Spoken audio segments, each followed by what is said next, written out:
Last time we saw Goku encounter the Saiyans for the first time through Raditz. Thankfully for Raditz, he gets to walk away alive this time. The story is changing a lot already, so where does it go from here?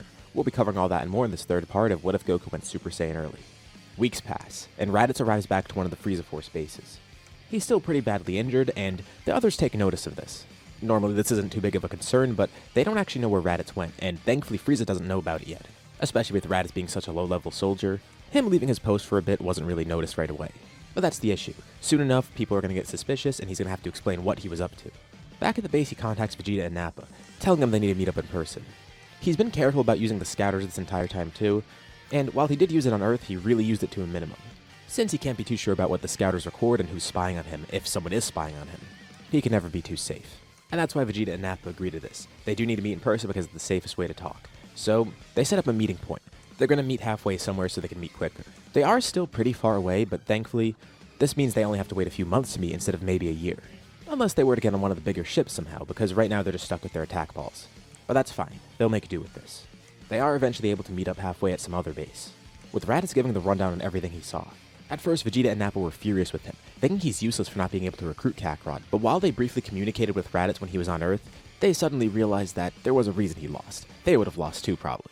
Thankfully, Raditz was smart enough to not say anything over the scouters. That's why he also didn't flat out tell Goku what he was, because he wasn't sure he was listening. So, Vegeta at least commends him for playing it smart like that. Still, time is probably limited for them because of the fact that they went to Earth in the first place. Technically, Vegeta and Nappa aren't supposed to be here right now either, so next time they face Frieza, it's probably not going to be good. Same goes for Raditz too. Nappa thinks that they should all go to Earth to get Kakarot. If he really is a Super Saiyan like Raditz is claiming, well, he could be the best shot they have at defeating Frieza. Especially now, because they made their move and tried to recruit another Saiyan, time is limited because soon enough Frieza will be asking what went on. And even though he only briefly used the scouter on Earth, still, there might be recordings of what he was talking about. Because apparently scouters do record audio clips, so going in they knew this, and there's probably clips of him talking to Kakarot. Thankfully Frieza doesn't have a reason to look right now with them. But the thing is, he definitely could in the future. If they're lucky, the scouter might have only saved these locally. But there is a chance it got transmitted back to the Frieza Force base if someone was listening. And knowing how much Frieza hates the Saiyans, he probably has those scouters tapped. Vegeta says they don't really have a choice, especially if Frieza starts to ask questions. He's not stupid. If he puts two and two together, he'll know where they went and why they went there. For Kakarot, they could have just told him that they needed his help to take over a planet. That's one thing, and Kakarot had no other info, so that was fine. And if he actually did go along with them, Frieza probably would have liked that. The issue is they went to Earth to find another Saiyan, and no one came back with them. Which will tell Frieza a few things. First of all, they were trying to recruit another Saiyan. Not a good look in the first place. Second of all, that Saiyan was too strong for them to defeat. Again, not a good look. And third, that Saiyan isn't an ally of theirs, which means he could be an enemy to the Frieza Force. These are three terrible things together, and even if they could have initially brought back a Saiyan to help them take over other planets, there still was that underlying motive of wanting to defeat Frieza eventually. All these factors together will point Frieza right in that direction and have him realize this could be the first act of a rebellion. Especially if he learns of the fact that the Saiyan might be so strong that he's potentially a Super Saiyan of legend. Vegeta says to just wait for now. That's really their only option here. Of course, they all talk in person, so this could all be discussed pretty openly. But people do notice other things on base. First of all, they notice that the three Saiyans are meeting up in the first place, which is weird because they're not really supposed to be here at the moment. Maybe they just happen to pass by each other, but still. There's also one person in particular noticing that Vegeta's not at the base that he should be, so he decides to ask around a bit. Thankfully he has colleagues on other bases too. It's Kui. He's being a bootlicker for Frieza like usual, just to spite Vegeta. Eventually he learns of what base Vegeta's at and asks some people there through the scouter.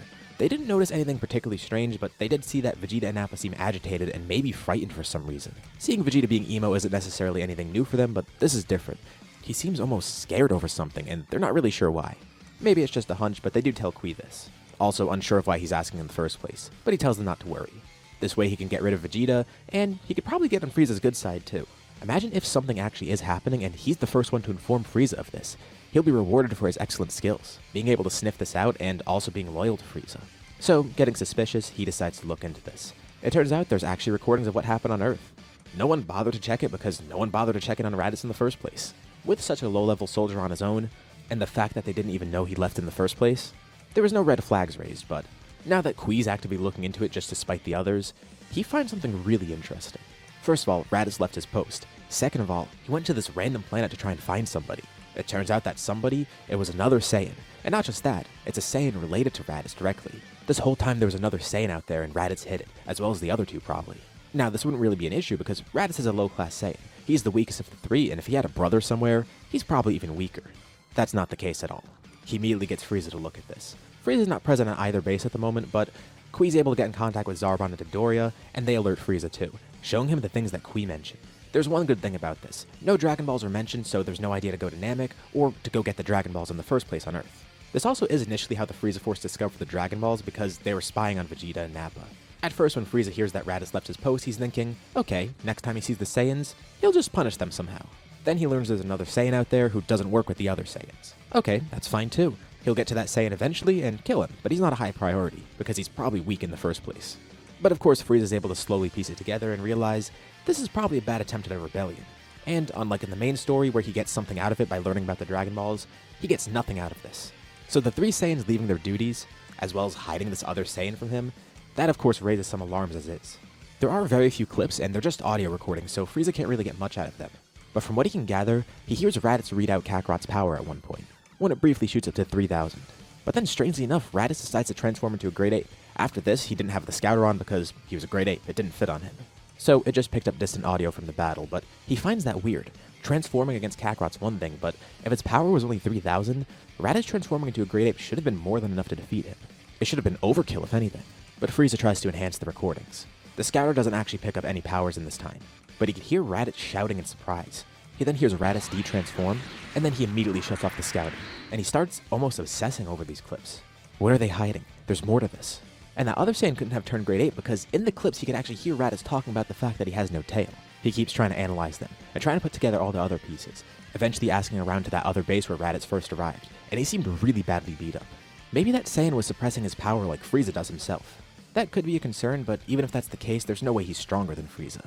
The thing that irks Frieza though is, what if he's suppressing his power because he's potentially a Super Saiyan? And maybe that's why Vegeta, Nappa, and Raditz are acting so weird recently, and they left their post in the first place. He has no proof, but he has a slight suspicion of it. And his paranoia is going to drive him even further. Let's go back over to Earth. Everyone is training on Kami's lookout. It's nothing too serious at the moment because mainly Piccolo is just paranoid, thinking that other Saiyans could show up and possibly be even stronger than Goku. Kami even thinks he's paranoid, especially with the fact that he's working with them. What drove him to do this in the first place? Well, to be frank, Piccolo doesn't really want to work with them, but the idea of other strong aliens out there looking to potentially take over Earth, it doesn't sit right with him. Not that he wants to defend this planet. He clarifies that this planet is his to take over. But really, this is out of self-preservation. Especially with the fact that he knows how strong Goku is, and to think that there might be other Saiyans out there as strong as he is, it's a bit terrifying. Now Goku thinks he is being a bit paranoid because he doubts that the Saiyans are that strong. Raditz seemed really taken aback by his transformation. Of course, after learning about the Saiyans, Goku realizes that this transformation might be related to the Saiyans. It might not be exclusive to him. But it's strange that Raditz had no clue of what it was, seemingly at least because he didn't say anything about it and he didn't use it himself. But still, Goku likes the idea of training with everyone. They could all get stronger together, and it's a good opportunity to regroup with his friends once more. Plus, he did kind of let Raditz go, so if something happens, of course he'll want to fight and make sure things don't go wrong. He does look forward to it too. He's sure Raditz will be back with his Saiyan friends eventually, and he wonders how strong they'll truly be. Of course, he knows nothing about Frieza too. And he doesn't realize that Raditz being alive means they probably have a huge target on their backs. Another thing to note here is that Gohan's not training with them. Seemingly there's no dire reason for him to train, and they never got to see his explosive power against Raditz. It's Goku, Piccolo, Krillin, Tenshinhan, Yamcha, and Chaozu up there. Also, Yajirobe too. Although he's not really taking it seriously, the others don't know what to think, but they do take the opportunity to train. Especially with Krillin seeing it firsthand, he takes it very seriously. Ten and Chaozu probably would too, and as for Yamcha, he might not take it too serious, but he'd go along with the others. Again, Goku defeated this guy really easily, so sure, they want to be prepared if he comes back. And they do want to grow stronger to begin with too, but also they're confident in Goku's abilities. Let's go back out in space. Immediately after finding out all of this, Frieza goes to look for Raditz. Or even just Vegeta and Nappa. He learns of the last base they were at, and apparently they left. The Saiyans notice that they were being accosted and watched more by Frieza's crew because Kui put some of them on alert, and then eventually Frieza himself did. But with the time it took Kui to get this info, and for Frieza to actually get it himself too, about 2 weeks passed. The Saiyans already left for Earth a while ago. On top of this too, Frieza's far away from them now thankfully, and he has other responsibilities of course, being an emperor and all. So not only do they have a 2-week head start, but they have this head start from a completely different base that's also way closer to Earth. Naturally, Frieza has faster ships too. But still, there is a lot getting in his way. They have a head start, he also has to find where the planet is in the first place, and he has all his other responsibilities to take care of too. He sends some other nearby scouts to try and find the planet. Frieza might not be able to get there for a few months, and this can't really be his top priority because he has other things going on, but he's going to make his way there, especially because now he's getting a little bit concerned. He doesn't think he'll be defeated, but if he doesn't stop this right away, especially if there is a Super Saiyan there like he suspects, it could really get out of hand. A few months pass and Raditz returns back to Earth with Vegeta and Nappa. Of course, everyone on the lookout senses this, and they're ready to fight the Saiyans. But there's no big entrance for the Saiyans either. They don't level a city or anything, they just land in the middle of nowhere, waiting there until Kakarot eventually arrives. And of course, Goku gets there with his group soon enough. He welcomes Raditz back, and realizes that these other two are his friends. Just at first glance, he could tell they're probably stronger than Raditz, just by sensing their power. Raditz actually did grow a bit after healing from fighting with Goku, but still, these two are far stronger. And the short one approaches Goku. It's Vegeta. He's the prince and expects Kakarot to follow his command. But Goku says just like he told Raditz, he's not going to join them. He knows that's why they're here, and the answer's still the same. Vegeta's not too surprised, but he does have a few questions for Goku before they end up fighting each other. He actually doesn't prefer to fight here, which is strange because that's exactly what they expected. But Vegeta knows of what Kakarot is. He's actually here to warn Kakarot of something. They want to work with him, and it's mutually beneficial. Frieza is after them, and he also knows of this planet now. So, he explains who Frieza and the Frieza Force are.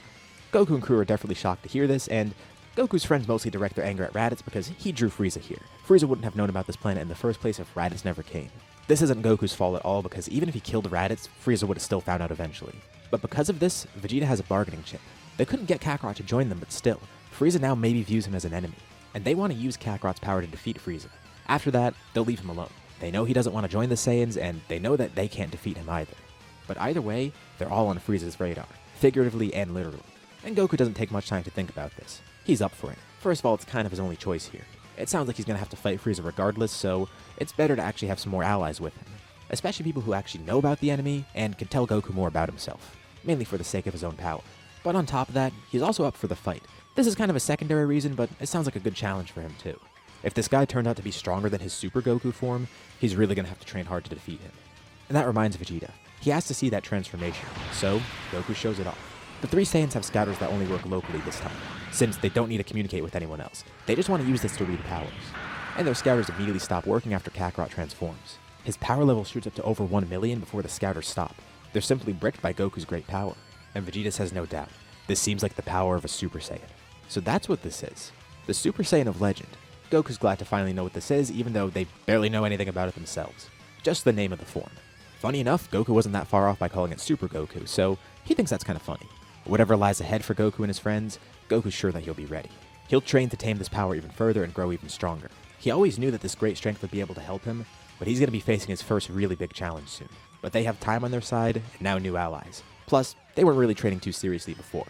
Things are about to really shift, and Goku can't wait for what's next. Hopefully it all goes well though. This is where we'll leave off for now. What'd you guys think about this part? And what's going to happen next? Leave any thoughts or ideas in the comments below. I'd love to see what you guys think. As usual, be sure to drop a like and subscribe if you haven't already. It really does help out the channel and shows me you want to see more like this. Anyways, thank you all for watching, and I'll see you all on my next video.